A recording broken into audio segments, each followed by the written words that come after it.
Merci de suivre cette édition complète de l'information sur Equinox Télévision.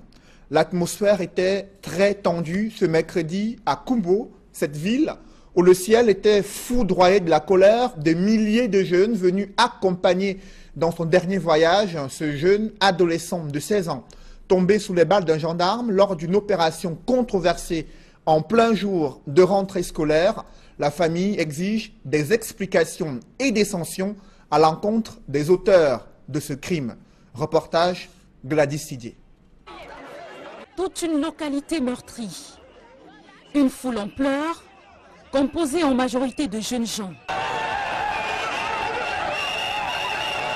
Ils sont sortis en masse pour conduire Cyprien Sevitzem, tombé sous le coup des balles le 4 septembre dernier, à sa dernière demeure. Le corps du jeune homme de 16 ans a été remis à sa famille ce 13 septembre par les forces de l'ordre. Cette famille, restée inconsolable depuis la mort tragique de leur fils, a eu du mal à ouvrir le cercueil qui contenait sa dépouille. Et sous la pression des jeunes qui voulaient effectivement confirmer qu'il s'agissait bien du corps de Cyprien et pas un autre, elle a fini par céder.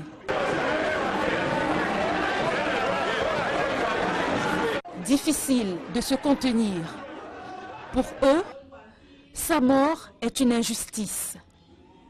La dépouille a par la suite été conduite à l'église presbytérienne pour une messe de requiem. Durant son homélie, le célébrant a joué la carte de l'apaisement. Il a appelé les uns et les autres à pardonner. Puisque tout le monde est appelé à mourir, il faut donc accepter la volonté du Seigneur, a-t-il déclaré.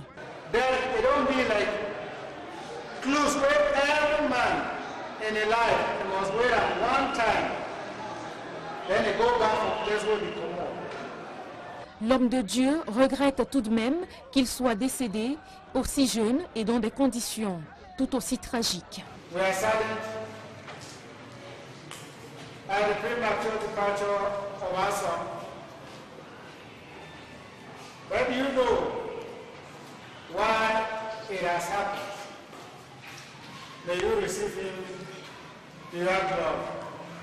Cyprien Sevitzem, brutalement arraché à la vie, repose désormais au cimetière de l'église presbytérienne de Kumbo.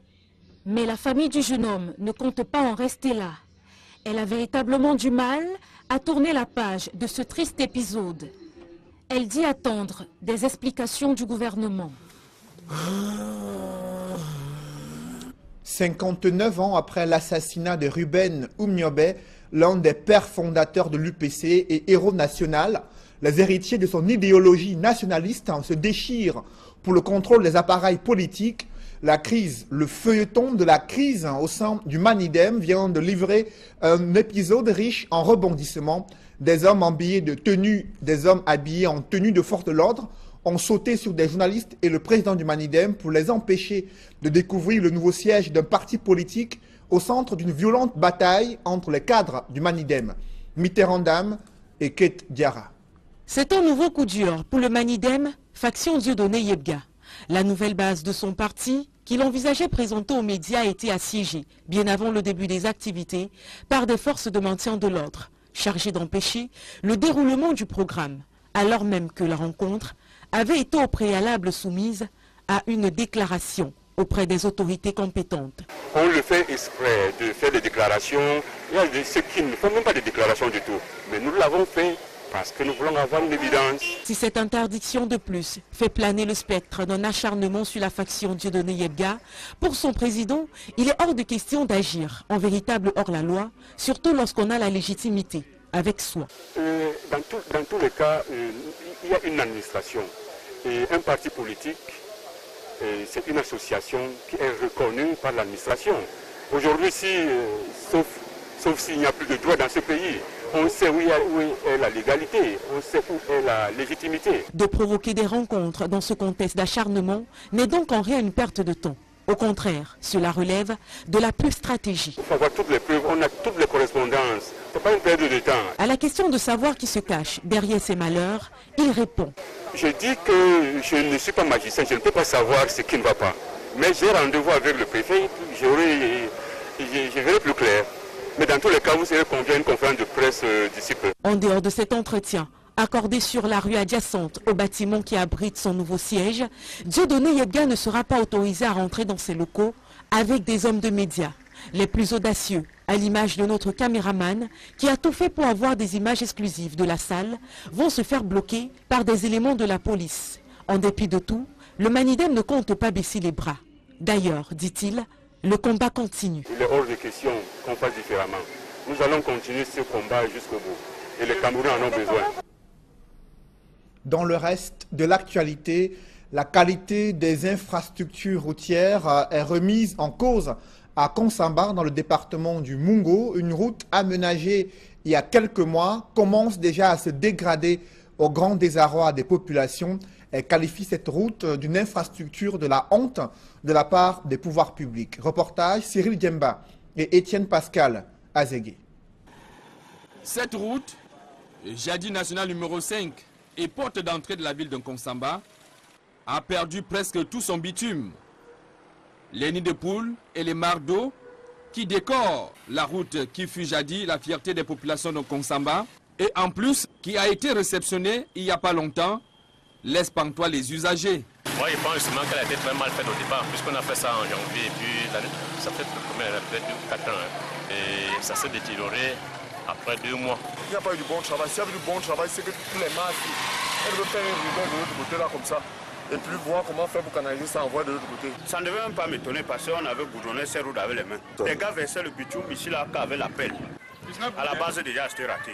Mais chose étonnante, les autorités ont réceptionné ces routes-là. Vous voyez pas ça, c'est pas normal. Seuls les engins à 2 roues parviennent à braver ce mauvais état. Même les autorités administratives de Konsamba ont trouvé d'autres voies de contournement pour accéder à leur bureau. C'est trop grave, à l'entrée de la ville comme ça, papa. C'est trop mauvais. Vraiment. Tu vois, moi je m'ai emballé. Parce qu'il y avait une moto là derrière moi. Je dis, il n'y avait même pas moyen de passer. La moto peut jongler encore, mais une voiture ne peut plus passer ici. Même les autorités qui passaient ici, le préfet s'assurait de passer ici, il y avait la police devant, oui. Vous l'avez encore vu ici. Le maître d'œuvre, représenté par le délégué départemental du ministère du Développement urbain et de l'Habitat dans le Mungo, n'a pas souhaité s'exprimer sur ce cas patent de travaux mal exécutés. Ça, c'est l'entrée principale de la ville. C'était l'Arcelor à l'époque, non? Ben, regardez ce que c'est devenu aujourd'hui. Les gens disent que Konsamba est en émergence. Vous savez ça, qu'on va émerger dans cette ville. Même les autorités administratives de Konsamba, qui ont un droit de regard sur tout ce qui est effectué comme travaux dans la ville, sont jusqu'à présent silencieux face au calvaire des usagers qui ont encore le courage d'emprunter cette route. Cet état délabré des routes suscite de vives critiques à l'encontre de la communauté urbaine de la ville de Douala.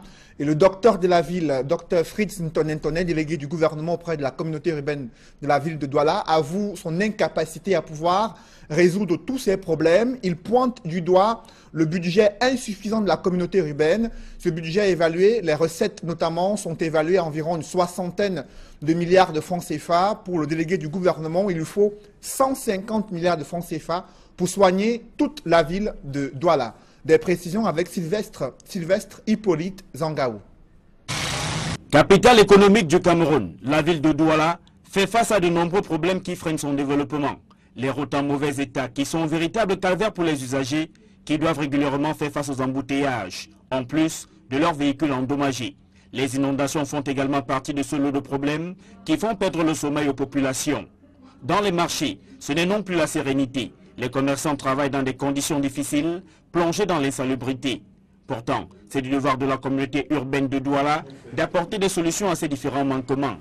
Interrogé sur la question, Fritz Ntonentone rejette la faute à l'insuffisance des recettes de l'institution qu'il dirige. La ville de Douala est devenue très gourmande. Même si on recouvre tout cela à 100%, nous ne pouvons dépasser que 60 milliards de budget pour des besoins de minimum de 150 milliards pour que vous voyez votre ville se développer telle que vous la voulez. Jusqu'à présent, à plus de 80%, pour ne pas dire à 100%, ces recettes sont recouvrées encore par les services du ministère des Finances qui ont l'expertise. Bon, avoir l'expertise, ça ne veut pas dire que chaque fois qu'on a recouvrés, la répartition et la distribution se fait de manière automatique.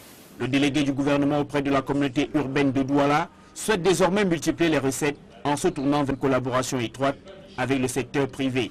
Nous allons maintenant ouvrir un autre mode de financement, autre mode d'avoir des recettes, aller vers le partenariat public-privé, soit un autre mode qui nous permet donc de faire des grands projets.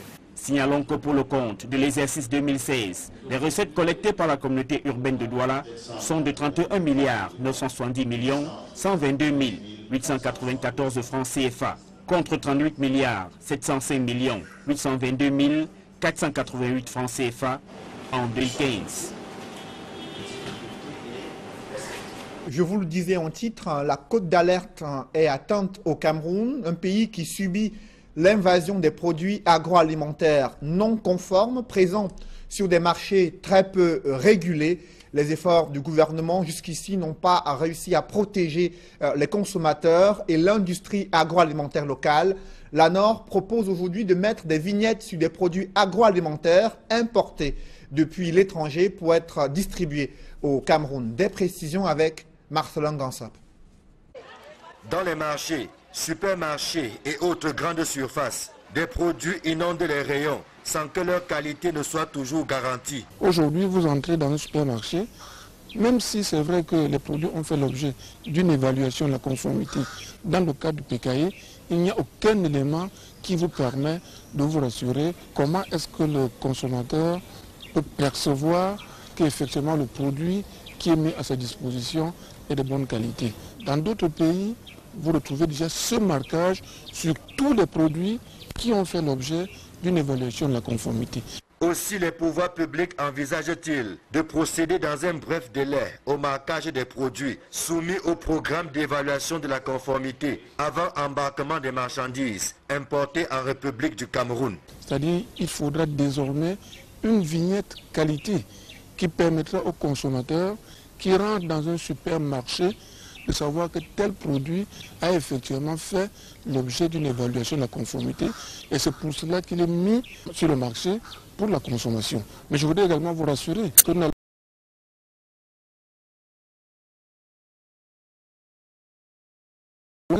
que les produits fabriqués localement ont également fait l'objet d'une évaluation de la conformité et seront également marqués. Cette mesure est envisagée alors que le Cameroun expérimente depuis bientôt un an le programme d'évaluation de la conformité avant embarquement de marchandises. Malgré les difficultés, peut revendiquer quelques acquis, même si le bout du tunnel n'est pas pour demain. Contrairement à d'autres pays, le Cameroun a opté que le PKI ne concernait que les produits pour lesquels les normes sont d'application obligatoire. Vous comprendrez aisément qu'il y a tout un pan de produits qui ne font pas l'objet du PKI et pour lequel nous courons le risque d'avoir les produits de mauvaise qualité qui se retrouvent dans notre pays.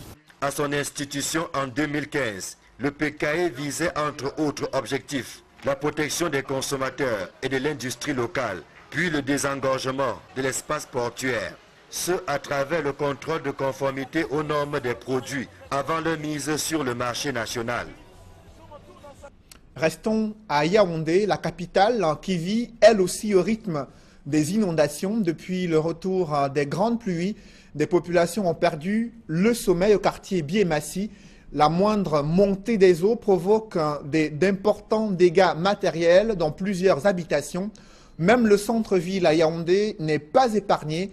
À la moindre averse de pluie, l'on note que les rues sont submergées d'eau et la circulation devient impossible. Emmanuel Diop et Marcelin Gansop.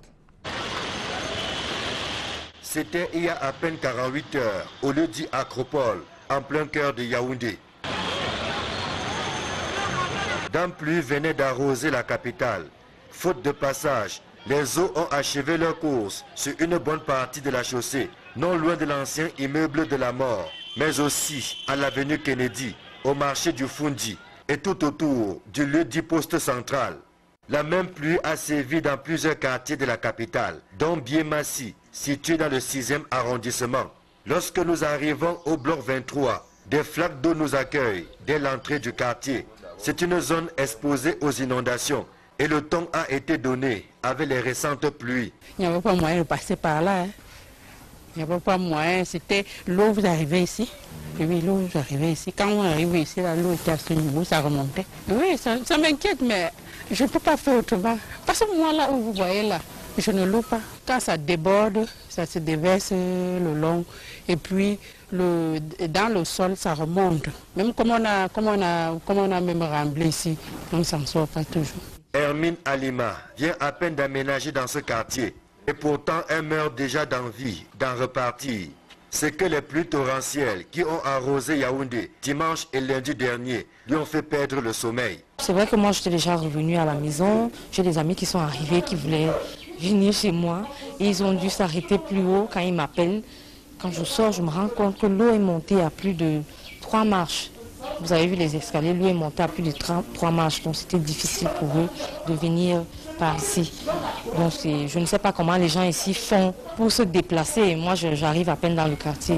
C'est vraiment difficile. Et c'est insupportable même à la limite. Je me dis que les riverains ici n'ont pas respecté les limites avec la rivière parce qu'il y a une rivière juste là derrière. Et certains ont dû rembler pour construire dessus. Alors l'eau déborde au niveau du pont et nous rejoint ici.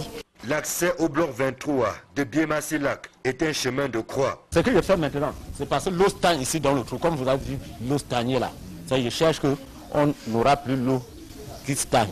Là, les gens peuvent traverser. Là, les gens peuvent passer sans que l'eau touche les chaussures. Joseph Nana habite ce quartier depuis 25 ans, au point où les inondations ne sont plus une surprise pour lui. Quand il y a beaucoup d'eau, il y a les forts qui plient leurs pantalons, ils enlèvent les chaussures, ils entrent dedans.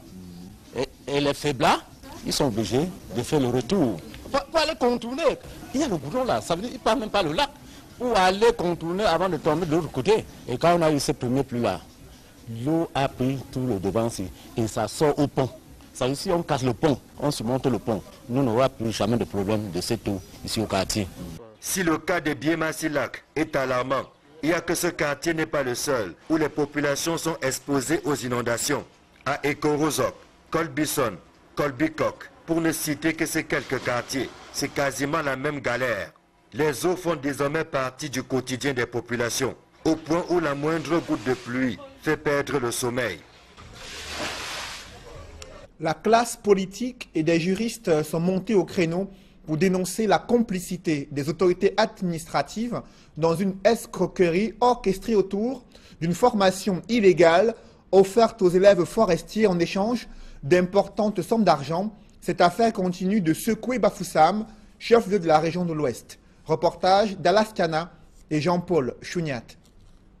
La sourde oreille du gouvernement face aux grèves à répétition des élèves forestiers de Bafoussam indigne la jeunesse, les juristes et les hommes politiques.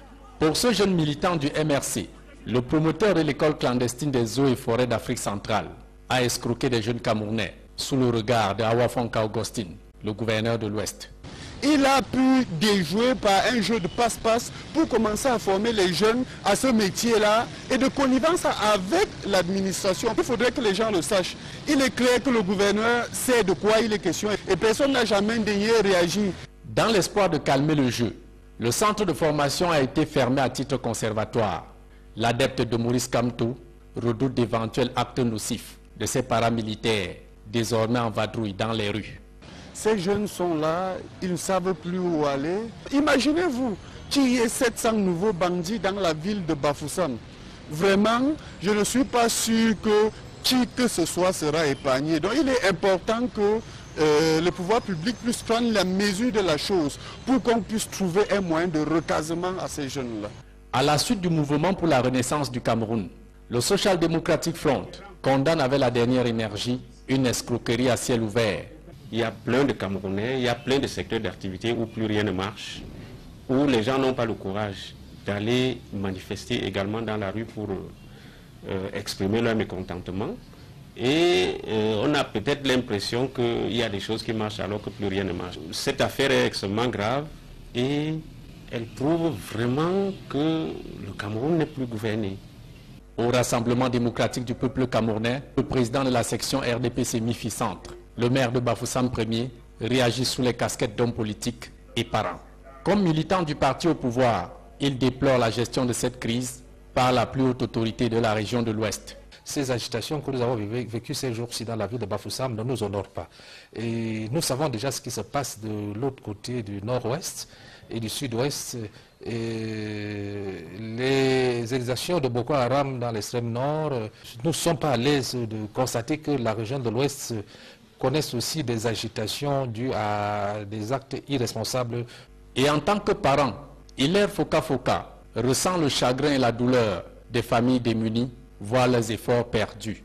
Je vois le coût de ces dépenses, ça c'est jeune. Je vois un peu ces enfants qui croyaient avoir déjà trouvé leur chemin, qui se retrouvent dans cette situation. Ça fait mal pour tout parent de voir un enfant qui perd 3 ans gratuitement et qui doit certainement reprendre je ne sais pas où. Ça, c'est l'occasion, une fois de plus, d'interpeller nos responsables, nos autorités administratives, d'être un peu plus regardants sur ce genre de situation, ces instituts qui foisonnent depuis un certain temps dans nos pays et qui ne sont pas de nature vraiment à former les enfants, qui sont des instituts beaucoup plus lucratifs. Pour les hommes de droit, la spoliation de ces jeunes Camerounais est passible de poursuites judiciaires. Le procureur de la République de la ville de Bafoussam devait immédiatement entrer en jeu, faire interpeller ce monsieur et tous ses complices, ouvrir une enquête pour escroquerie aggravée. Ils ne devraient même pas attendre qu'on leur donne des ordres. Ils devraient entrer en jeu, interpeller ce monsieur et puis faire que les droits de ces enfants soient respectés. L'avocat au barreau du Cameroun recommande à ces jeunes abusés de se constituer en collectif de victimes pour revendiquer leurs droits. C'est des jeunes Camerounais. Et quand on voit ce qu'ils ont fait, l'État a laissé faire. L'État est complice. L'État devait entrer en jeu, récupérer ces enfants et les placer dans des écoles appropriées, qu'ils aient la formation appropriée et puis mettre fin à ça. En attendant les mesures fortes de Paul Biya et de la justice, les jeunes, la classe politique, avocats de l'Ouest et même l'opinion nationale s'interrogent du silence du porte-parole du gouvernement Issa Chiroma Bakari sur la détresse des élèves forestiers de Bafoussam.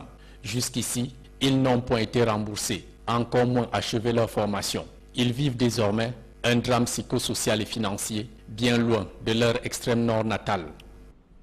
Le ministre de la Communication, qui fait partie d'une délégation ministérielle, 4 ministres attendus dans la capitale économique du Cameroun pour s'exprimer sur les nombreuses défaillances observées dans l'opération Mercy Chips, qui était destinée à la prise en charge médicale gratuite des Camerounais, opération controversée depuis quelques semaines.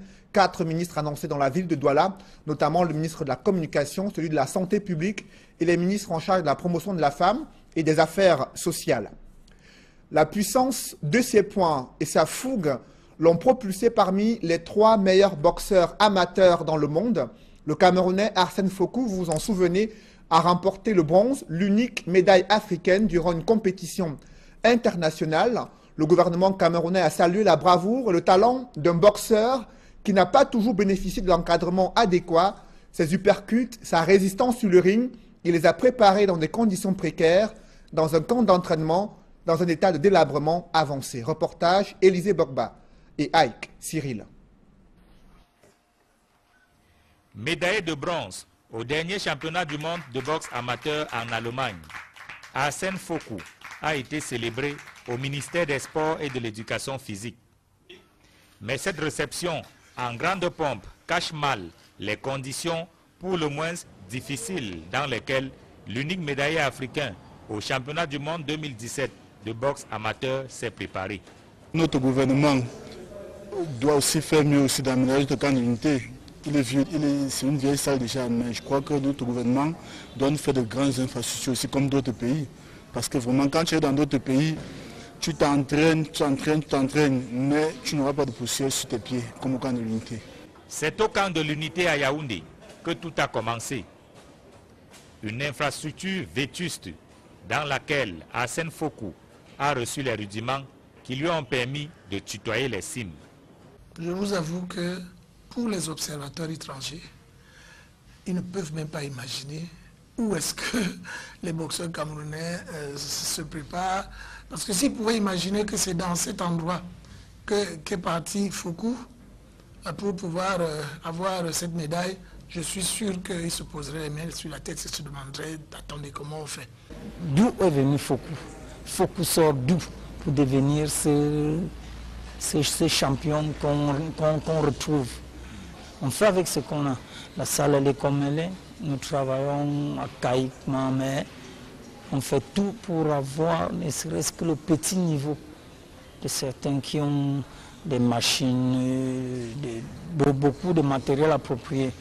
Du ring de boxe au gradin qui n'existe pratiquement plus, en passant par le plafond et les toilettes qui ne payent pas de mine, le camp de l'unité à Yaoundé est un bâtiment en état de délabrement avancé. Pourtant, Arsène Fokou éprouve toujours du plaisir à y retourner. Tout le monde se sent bien quand il est chez lui, hein? Et puis vraiment de Dieu, on n'oublie jamais où on vient. Oui, quel qu'en soit le niveau de vie où nous atteignons, on n'oublie jamais sa source. Sociétaire de Copacabana Boxing Club, Arsène Fokou cumule 10 années d'expérience dans le noble art. La médaille de bronze remportée au championnat du monde en Allemagne est la preuve que sur les traces de son idole, Floyd Mayweather, Arsène Fokou est en train de réaliser son rêve de devenir un jour champion du monde. Quel est l'horizon qui se dessine pour l'avenir politique du Togo? Après la pression de la rue, le Parlement togolais examine les projets de réforme constitutionnelles proposées par le président Faure Gnassingbé, des réformes déjà contestées par l'opposition. Des précisions avec Carlos Minoué et Hervé Kemier. Les revendications de l'opposition togolaise portaient sur un certain nombre de réformes sur la durée des mandats présidentiels et parlementaires et la limitation. Une réforme aussi du mode de scrutin présidentiel actuellement à un seul tour.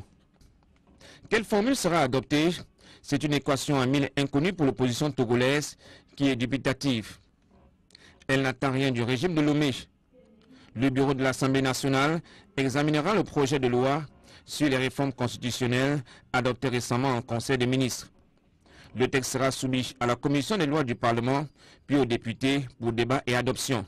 Le processus prendra un peu de temps car une modification constitutionnelle ne peut se faire à la va-vite pour donner satisfaction aux impatients selon les autorités parlementaires de Lomé. L'opposition qui voit des stratagèmes du régime pour barrer la voie à leurs idées révolutionnaires émet des réserves. Car ce projet de loi a déjà été soumis à l'Assemblée nationale qui l'avait rejeté dans un premier temps. L'opposition n'exclut pas un éventuel scénario de rejet. Pour l'opposition, le projet de loi favorable au peuple togolais sera rejeté par l'Assemblée, largement et mécaniquement acquise à Fort et à Déma. Toujours à l'international, le président ivoirien Alassane Ouattara a réaffirmé sa volonté de quitter le pouvoir au terme de son deuxième mandat. Un signal fort, c'est la présidente du parti qu'il a cédé à une dame. Cependant, l'absence de Guillaume Soro au congrès du parti au pouvoir suscite des interrogations dans les villes de Bouaké, d'Abidjan et de Yamoussoukro. Des précisions avec Éric Marcel Ndiomo dans ce reportage.